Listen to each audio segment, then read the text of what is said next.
there's some contact information. Why am I here? I thought I'd start with the easy questions first and then work up to the harder ones later. I'm making no claim to be an academic. I'm an engineer and a project manager.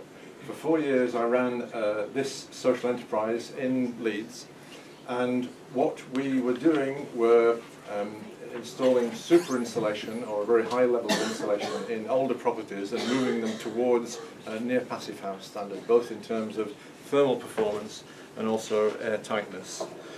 In so doing, we were creating green jobs and transforming some of the attitudes, I think, locally to what's possible. I'm also the technical editor and co-author of the Haynes Manual on Home Insulation. This came out a few years ago.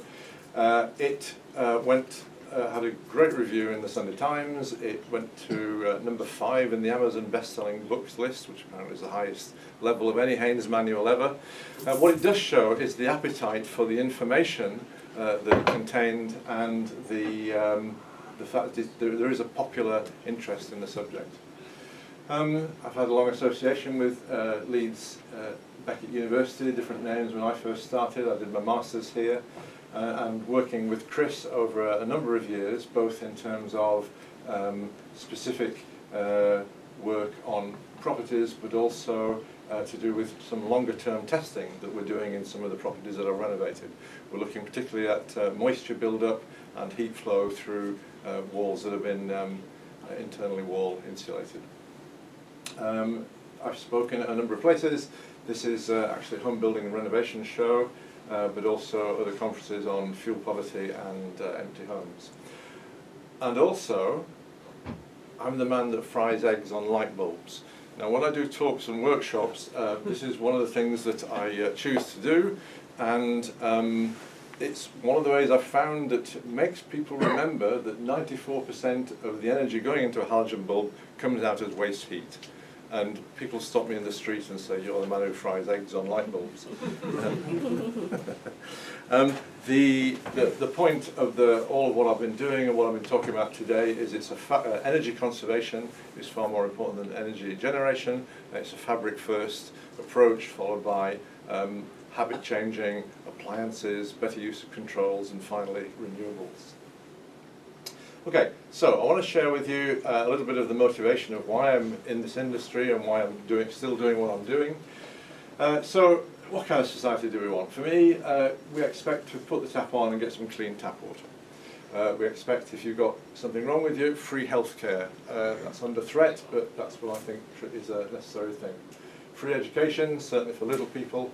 And why don't we have it that all homes should be warm and comfortable and affordable to heat? This is one of the principles that I would hold to as being necessary in a good society. Fuel poverty. Here are some latest information. I'm sure a lot of you are familiar with the challenges here. It affects 2.5 million households. That's 11% of the total population. In older properties, it's even higher. In private rented properties, it's even higher still. And it's approaching a quarter of all lone parents with children.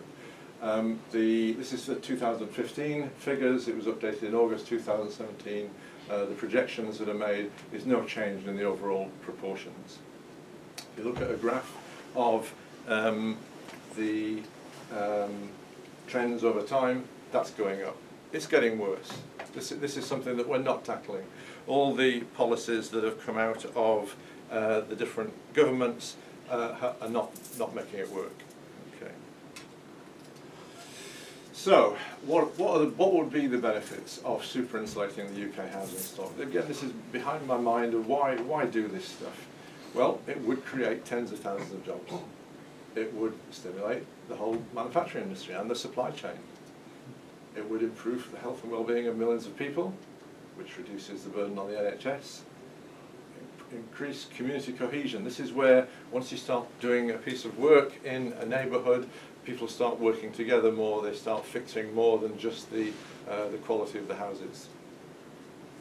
And indeed, community cohesion is a target that city councils have to meet. It will put more money back in the local economy, because you're not spending it on fuel bills, reduce carbon emissions, and improve UK fuel security. What's not to like? Why isn't this a national infrastructure priority? What are we thinking about? You know, now for me, there are other projects that we could quite easily do without, and you can choose your own. So how much would it cost if we're going to do this huge piece of work? This is a very interesting chart that was created by the Energy Bill Revolution a few years ago. The Energy Bill Revolution was a coalition of 200 or more organisations looking at creating policy that would reduce the energy bill for the majority of households across the country. This is a declining chart, a curve like this, of how much it would cost to fix houses. How much would it cost to remove fuel poverty from houses? And as you'd expect, some houses don't need much intervention and some need a great deal. So you get this descending curve. If we turn that curve around and apply it to, let's say, the homes in Leeds, total housing stock in Leeds is 320,000. Let's make an estimate of 20% in fuel poverty, 1 in 5. That certainly was true a couple of years ago. They've changed the rules of how you define fuel poverty now. So the numbers have come down. That's a good way of fixing fuel poverty. So something like 64,000 homes. If you could target the easy wins first, so this is this same curve the other way up, you can see that for an amount of money, you're getting a lot of benefit. Now, if targeting is really, really hard, if you can't target perfectly, all that would do is flatten the curve. It means it takes more money. Now, there's quite a lot of money involved there, but let's look at some local projects. The Leeds Arena costs here, the proposed super tram is there. So that's putting it in context. Now, overall in Britain, there's something like 28 million homes. They reckon 20 million of them are still going to be standing in 50 years' time. These are the houses we've got to fix. We're never going to new build our way out of carbon emissions. So, what kind of money are we talking about for the whole the whole job? And it's very large amounts of money. It is very large amounts of money. But they seem to find the money if we've got failing corrupt banks or we need to buy another 10 MPs. The money can be redirected, I think, to that area. I was having a conversation with Tom Reardon, the Chief Executive of Leeds City Council, and suggesting that a community-led approach would be one way to engage people. It would perhaps tackle some of the very high youth unemployment. It's between 10 and 20% in Leeds still. But sadly, the larger cities seem still to be favouring the big company approach, the big construction companies with often a lot of labour that comes from outside the region, which is a shame. And often working on very old standards. It takes such a long time for PFI initiatives to come through that the standards that they're working to are very outdated. And I presented to the executive board at Leeds the reasons why they should renegotiate the contract and have more ambitious targets, and it wasn't possible to renegotiate that. These larger companies only go with the requirements, the minimum requirements that is on the table at the moment, and for cost reasons. And that's such a shame. For a time I was having a conversation with the Leeds College of Building about jointly writing some NVQ programs based on super installation, particularly multi-skill NVQs, which would create an awareness across the skill sets in construction to understand the principles of installation and airtightness, so that one trade wasn't damaging the work of another. And we got quite far with those discussions, but they faltered because the Leeds Building College said that their biggest customers were the big construction companies, and they wouldn't pay for their apprentices to learn this really high-spec, ambitious kind of approach to renovation because they didn't need to. There was no legislation driving them to do that. And I think chicken and egg, what comes first? The skill set, the training, the trained base, and so on. So that's a big challenge, I would say. So let's see where I got to. Okay. So what can be done, and what is being done? there's a great deal of good work happening in several cities in Britain. Bristol is doing a lot of work, Sheffield is a good beacon, and Birmingham is also very good. Our contribution to this work was this publication here, and I'll just got some pages that are going to scroll across to give you an idea of what's in it. This is a few years ago, and myself and a local architect company were commissioned to write a guidance manual of how to super insulate Victorian terrace houses. Now, we did this for a local charity. It's a housing association, and the idea was that they could step around the need for individual costs of architect fees whilst they were renovating and refurbishing their properties, and have a set of principles to work to. And this was a very exciting piece of work for me to do. It was a time when I could record all of this approach that I've developed, this new way of using existing materials. And the two key differences people have said in the way I've been working in sure insulation is, one, it has a real understanding of the building physics going on, what's actually happening, where's the heat going, where's the cold air coming in. And the second is lots of attention to detail at the install phase, which is why training is so important.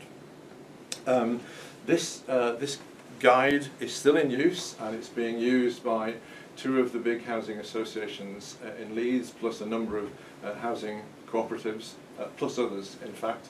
And that's exciting to know that that's still being used.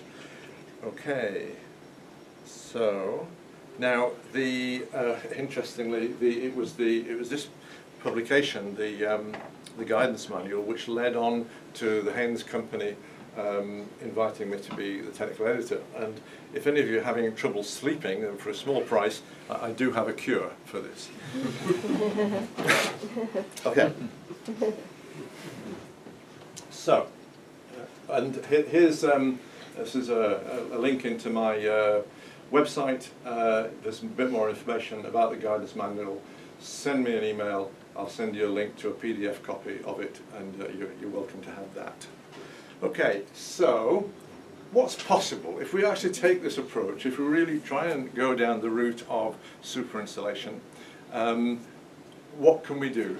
What's possible? Okay, this is a house of my neighbour. I used to live 4 doors this way for 20 years. It's in the north of Leeds. This man has been working on his own house for a very considerable time. It's now up to at least A-rated, probably well into passive house. And what happened was there was frost on the outside. Within a few days, everything melted. Now, you don't need a thermal camera to see that we're not losing heat from this dwelling. Okay. Now, you go in his house. It's warm and comfortable the whole time. He has a wood-burning stove. Hardly ever uses it. And all of his LED lights are run off a car battery on a small solar panel.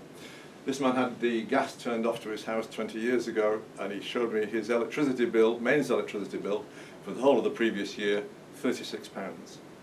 Now, I'm really excited that this is possible in a 100-year-old terraced house.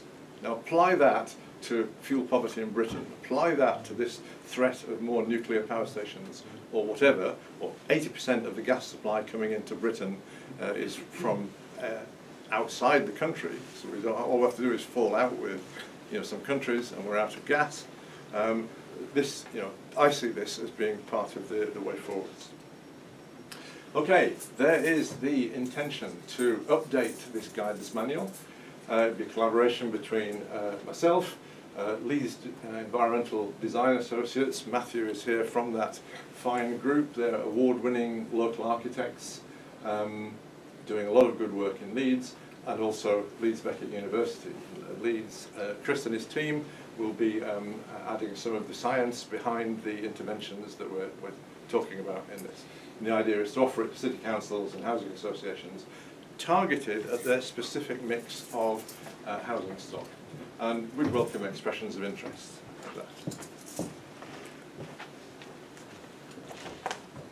So, final slide. My personal aim is to engage communities to make houses warmer. This is Meanwood Transition Group in Leeds. This is a group in Sheffield. This was a workshop around down there where they were working on one particular aspect of the house, and after this workshop they then were able to take the skills on and finish the job and go around each other's houses. And I think working in groups like this is one way that we can go forwards. I am setting up a scheme for contacting community groups, engaging them in the possibility of the real possibility of transforming their own houses, getting them engaged in doing it from the ground up. I don't think we're going to get it from the government. There's too many barriers. And possibly even encourage them to start their own social enterprise companies to do this work, perhaps forming a network of these across Britain where we can collaborate and work together to do this. I'm convinced that it's possible to use offcuts, possibly even waste material. There's so many of the larger construction companies throw away a great deal of material. If we could collect this, gather it, even remove it from their site for free, we're actually reducing their waste costs, stockpile it, and start transforming community homes. This would be a national case study. I'm personally interested in collaborating with research projects and perhaps even training opportunities. And the thing that I'm really wanting to be is part of a community-led transformation. So for me, at a community level, I'm planning to be part of the solution, and I invite you to join me. Thank you very much.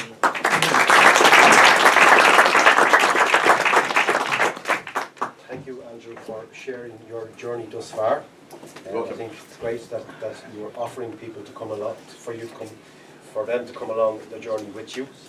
I'll open it to the floor for one or two questions if people have questions. Hi.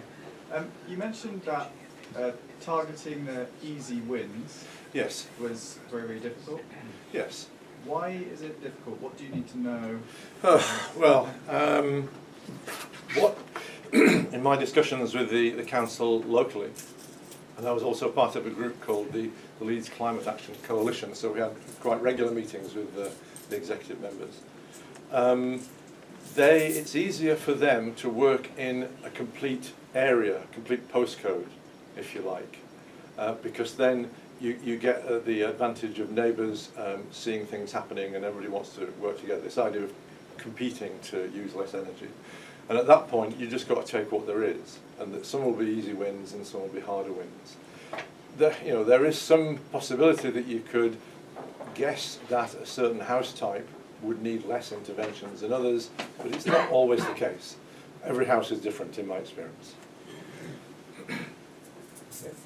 David, do you have questions? Yes, it's the perception that a person has when they're in their home about feeling cold. And often we find that people aren't aware of what's creating that perception. Like, for example, they're not aware of not having any ventilation in their kitchen, and all the cold, damp air goes to one wall. They wonder why they're having to redecorate, or they put their clothes on a radiator. And there's just a lack of understanding of how a house behaves and how air moves about. So how can we go about to re-educating? Absolutely. We need a massive re-education system. Yeah, I agree. Because basically the houses in England were meant for central heating. That's a real problem right now. The older houses, they were meant for cold fires. Yeah. So you have very poor air circulation now when you put in central heating systems. Yeah, I think the question there is how do we get people to think differently about houses? Education, absolutely. I think some of the work that's been done through grand designs has moved people towards understanding houses a bit better. I think there's scope for programs dealing with insulation makeovers in the same way that we do gardens or decorating makeovers, and that's been proposed. With insulation, though, you ask any installer, you ask about dew point, they say, what? What's that? Exactly, and it should be normal. They're installing stuff and making the situation worse. It can make it worse. There's certainly some gotchas. I mean, ventilation has to go hand in hand with air tightness and insulation.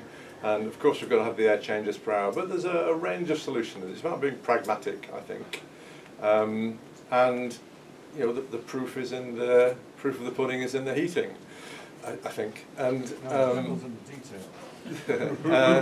and the more, I mean, you know, I tell the story about Rod's house a lot, and people go, wow, and we shouldn't be. That should be normal. We should understand that. That's where we could get every house. Every house can be made warm and comfy with low energy bills.